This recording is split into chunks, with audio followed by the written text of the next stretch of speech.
Bismillahirrahmanirrahim. Assalamualaikum warahmatullahi wabarakatuh. Untuk pertemuan KPAM 4 yang terakhir, yang ketujuh, kita akan membahas mengenai tips selama melaksanakan PAL. Jadi, selama Anda nanti PAL kurang lebih minimalnya 2 minggu, apa sih yang harus Anda lakukan di tempat PAL? Ya, oke, langsung saja. Yang pertama yaitu kita amati aja dulu. Walaupun Anda belum mendapatkan pekerjaan, belum disuruh kerja, ya, belum bisa ngapa-ngapain. Nah, langkah yang pertama adalah Anda hanya mengamati saja. Jadi, amati pekerjaan yang ada di tempat PAL, ya.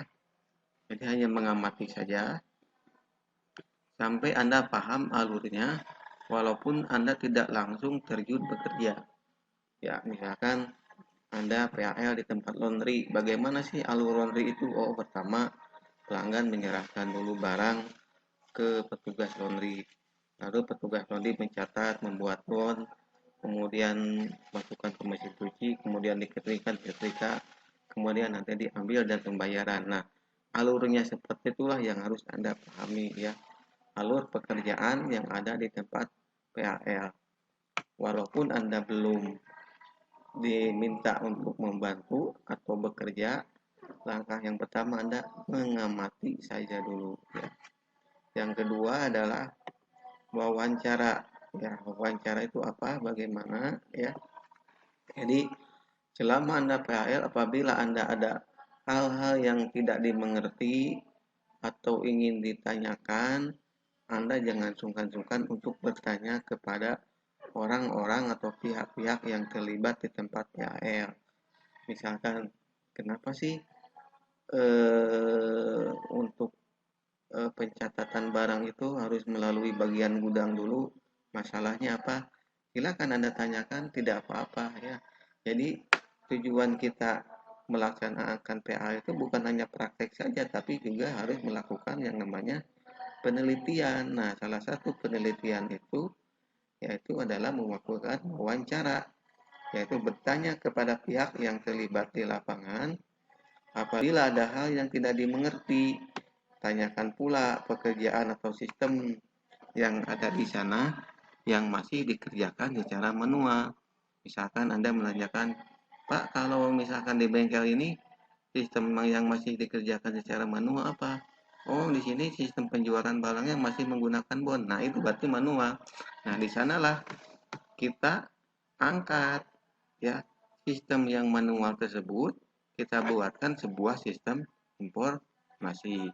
Atau Anda bekerja di perusahaan asuransi, tanyakan ke sana, Bu, Pak, kira-kira di sini yang masih dikerjakan secara manual apa? Oh, ternyata di sini promosinya masih menggunakan brosur, mulut ke mulut. Nah, berarti tugas kita di sini membuatkan sistem informasi dengan berbasiskan website atau mobile, ya, profilnya, iklannya, gitu, ya. Jadi jangan sungkan-sungkan Anda harus bertanya kepada pihak-pihak yang terlibat yang ada di lapangan untuk menanyakan hal-hal yang tidak dimengerti atau hal-hal yang masih sifatnya manual yang akan kita buatkan menjadi sebuah sistem informasi, ya. Yang ketiga yaitu dokumentasi. Apa itu dokumentasi? Yaitu kita mengumpulkan data-data, ya, mengumpulkan bahan data, apa bentuknya, bisa berupa faktur, kwitansi, laporan, surat, dokumen, ya, kemudian piagam, sertifikat, dan lain-lain. Nah, untuk apa itu kita kumpulkan? Nah, itu dijadikan sebagai bahan analisa untuk merancang dan membangun sistem informasi yang akan kita buat. Jadi, kalau misalkan kita tidak memiliki data, misalkan Anda PAL di kantor desa, ya, Anda membuat form pengajuan surat kematian, tetapi tidak punya contohnya. Nah, alangkah baiknya kalau Anda mau membuat form permintaan surat kematian, ya, Anda harus memiliki contoh dulu ke desa. Minta formulir pengajuan kematian, minta formulir surat keterangan kelakuan baik, minta formulir surat keterangan pengantar nikah, ya, minta formulir surat keterangan tidak mampu. Nah, yang dimaksud dengan dokumentasi itu seperti itu, mengumpulkan data atau bahan-bahan yang nantinya akan kita analisa untuk merancang atau membangun sistem informasi. Kalau misalkan contoh di sebuah tempat penjualan, ya, nah misalkan penjualan itu sekarang masih menggunakan faktur atau kwitansi. Nah, kwitansi itulah yang nanti kita pinta, jangan dipinta aslinya tapi harus difotokopi kalau misalkan seperti itu. Fotokopi yang nantinya kita akan jadikan dari beberapa kwitansi tersebut nanti akan ketahuan ada berapa tabel, atributnya apa saja, baru kita bangun database-nya, ya, seperti itu. Tadi pun juga sama di dalam formulir. Contoh yang lainnya misalkan di pendaftaran penerimaan siswa baru, ya. Kita tidak mungkin membuat sebuah formulir ngarang sendiri, tetapi kita harus menganalisa dulu.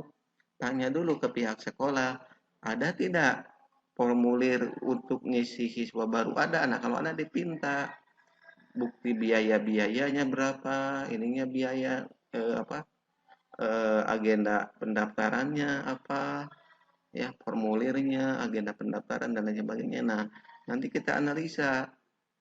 Yang pertama bikin formulir atributnya apa saja, ada misalkan NISN, nomor daftar, tanggal daftar, biaya pendaftaran dan sebagainya.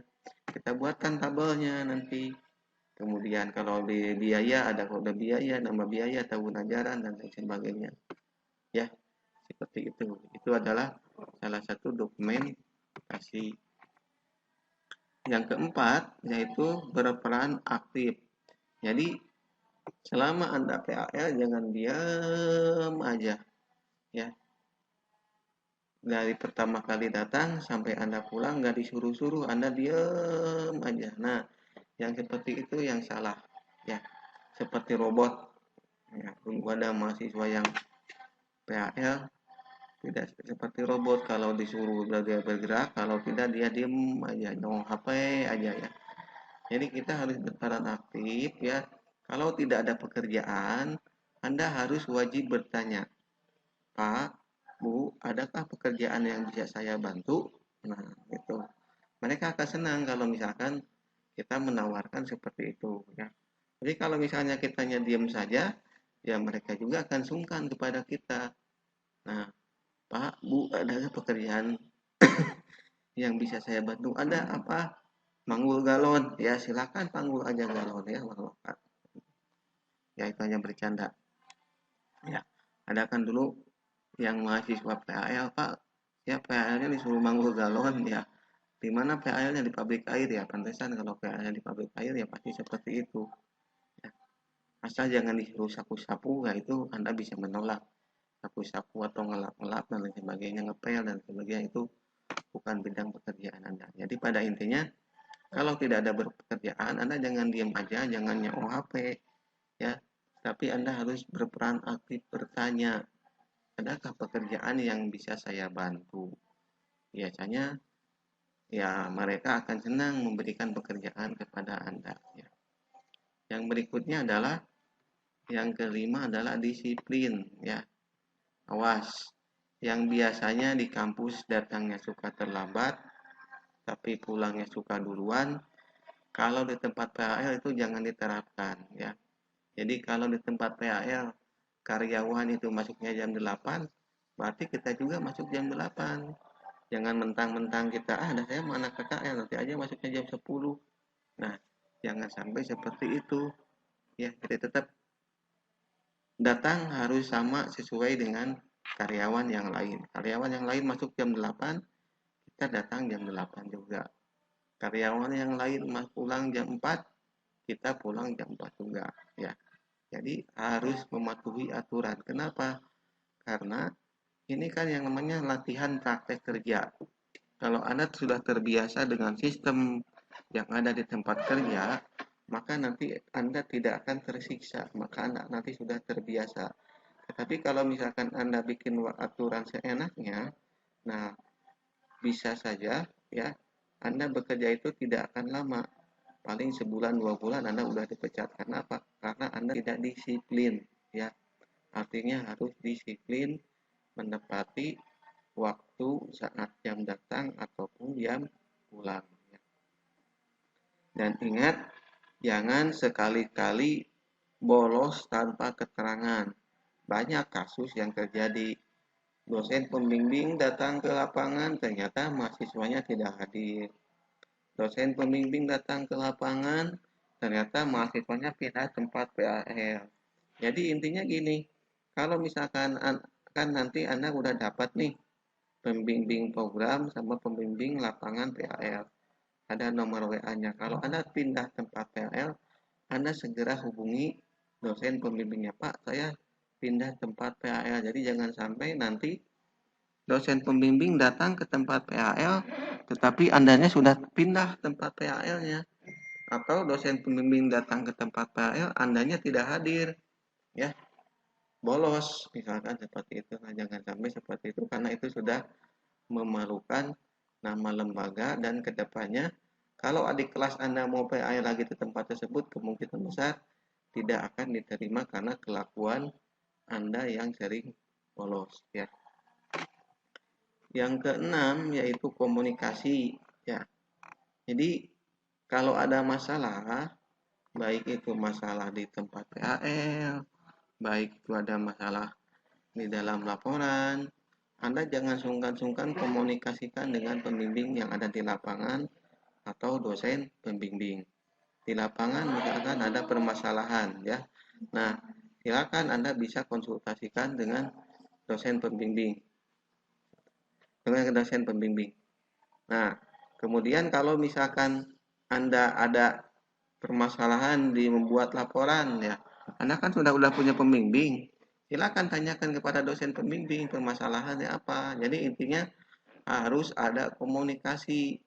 Anda wajib nanti memiliki nomor dosen pembimbing masing-masing, ya. Tidak boleh mahasiswa tidak memiliki nomor pembimbing masing-masing. Jadi nanti ada dua, ada pembimbing di lapangan dan ada dosen pembimbing dalam penyusunan laporan. Ya, baik, sampai di sini dulu untuk pertemuan KPM 4. Mudah-mudahan bermanfaat. Assalamualaikum warahmatullahi wabarakatuh. Sebelumnya mohon maaf Bapak tidak bisa melakukan perkuliahan offline karena kondisi kesehatannya masih belum stabil, masih belum memungkinkan untuk bertatap muka langsung dengan kerumunan orang banyak, ya. Assalamualaikum warahmatullahi wabarakatuh.